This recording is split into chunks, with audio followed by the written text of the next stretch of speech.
पूर्वोत्तर के जिस मेघालय राज्य में साल 2018 के चुनाव में महज 2 सीटें जीतने के बाद भी बीजेपी ने सरकार बनाने का दावा किया था, जिस मेघालय में 2018 के विधानसभा चुनाव के बाद बीजेपी सत्ता की भागीदार बन गई थी और सबसे बड़ी पार्टी होने के बावजूद कांग्रेस सत्ता से बाहर रही थी, उसी बीजेपी के साथ मेघालय में आखिर ऐसा क्या हुआ कि 5 साल के बाद उसे सत्ता से बाहर होना पड़ा और रिश्तों में ऐसी तल्खी आ गई कि मेघालय के मुख्यमंत्री ने पीएम नरेंद्र मोदी तक की रैली को रोक दिया। आज बात करेंगे इसी मुद्दे पर। नमस्कार, मैं हूं अविनाश और आप देख रहे हैं अनकट। पूर्वोत्तर के राज्य मेघालय में विधानसभा की कुल 60 सीटें हैं। जब साल 2018 में मेघालय में विधानसभा के चुनाव हुए थे तो कांग्रेस वहां सबसे बड़ी पार्टी थी और उसे कुल 21 सीटें मिली थी, लेकिन वो बहुमत के आंकड़े 31 से 10 कम सीटों पर ही थी और ये वो वक्त था जब बीजेपी का इकलौता मकसद कांग्रेस मुक्त भारत था। लिहाजा बीजेपी ने कई दलों के साथ मिलकर गठबंधन किया।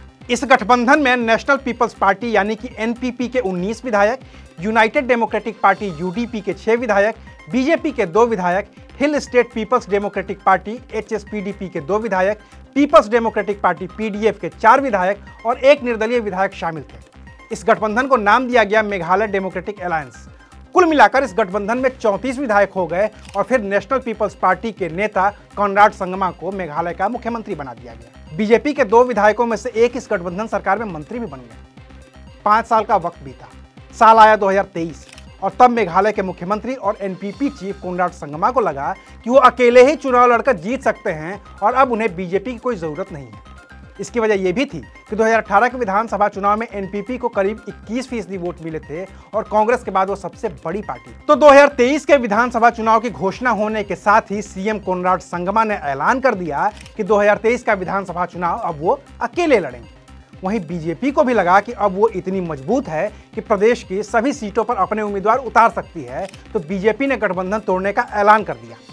खुद गृह मंत्री अमित शाह ने कह दिया कि हमने मेघालय में एनपीपी के साथ गठबंधन तोड़ा ताकि बीजेपी सभी सीटों पर अपने उम्मीदवार उतार सके। मोदी जी सिर्फ आसाम को पैसा नहीं भेजते हैं, मोदी जी ने ये सारा पैसा मेघालय के लिए भी भेजा है, मगर बीच में ये मेघालय सरकार आती है। मोदी जी जो भेजते हैं ये आप तक पहुंचने के लिए जो रास्ता है वो संगमा जी ने बंद कर दिया है। मोदी जी की भेजी हुई सुविधाएं आप तक पहुंचती नहीं है। एक बार सरकार बदल दो, सारी की सारी सुविधाएं आप लोगों तक पहुंच जाएगी। मित्रों, मिलना चाहिए नहीं मिलना चाहिए सुविधा आपको? जाहिर है कि 5 साल तक सरकार का हिस्सा रही बीजेपी ने जब यह गठबंधन तोड़ा है तो एनपीपी और बीजेपी के रिश्तों में तल्खी भी आएगी और इसी तल्खी में गृह मंत्री अमित शाह और राष्ट्रीय अध्यक्ष जेपी नड्डा समेत बीजेपी के तमाम नेताओं ने सीधे मुख्यमंत्री कॉनराड संगमा पर हमला बोला है, जबकि यही नेता चुनाव से पहले तक इसी मुख्यमंत्री कॉनराड संगमा की तारीफ करते थकते नहीं थे।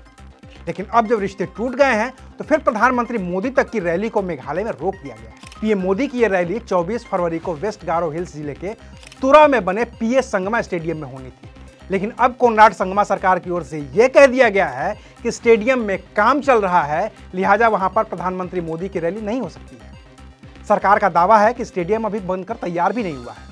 वहीं बीजेपी का दावा है कि मुख्यमंत्री कॉनराड संगमा ने 16 दिसंबर 2022 को इस स्टेडियम का भव्य रूप से उद्घाटन किया था।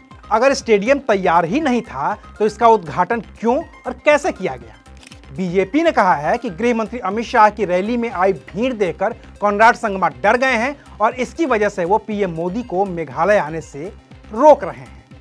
अब हो ये रहा है कि जो पार्टियां पिछले चुनाव तक एक दूसरे के साथ मिलकर चुनाव लड़ रही थीं, वो अब सब की सब एक दूसरे के खिलाफ हैं और इस चुनाव में सबसे दिलचस्प किरदार के तौर पर उभरी है ममता बनर्जी की टीएमसी, जिसने 2018 में कांग्रेस के जीते सभी विधायक तोड़कर अपने पाले में कर लिए हैं और वो अब सबके खिलाफ चुनाव लड़ने के लिए तैयार है।